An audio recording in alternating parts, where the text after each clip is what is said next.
Srimad Bhagavad Gita, Chapter 3, Text 5. Nahi, nahi,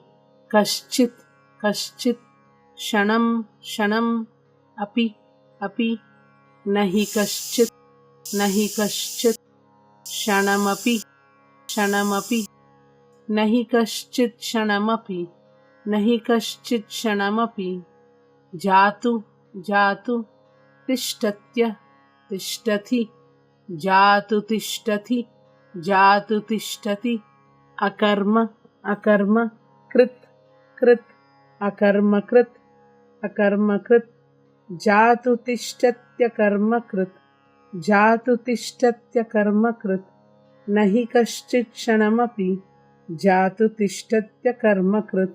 nahi kaschit shanamapi, jatu tishtatya karma krit, कार्यते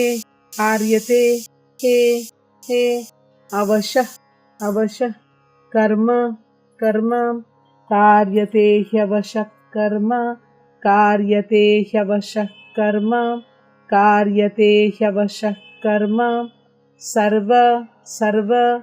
प्रकृति प्रकृति सर्व प्रकृति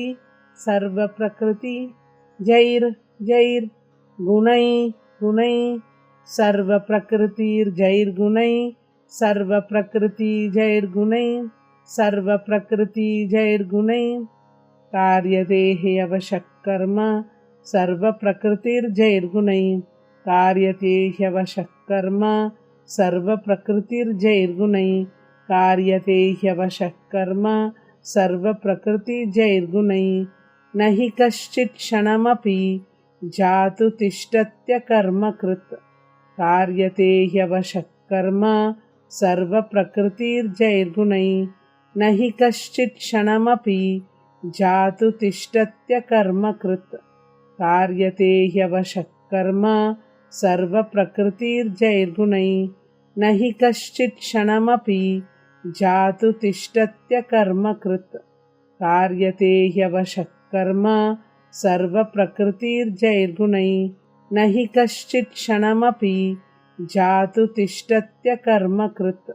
कार्यते ह्यवशः कर्म सर्व प्रकृतिर्जैर्गुणै। हरे कृष्णा।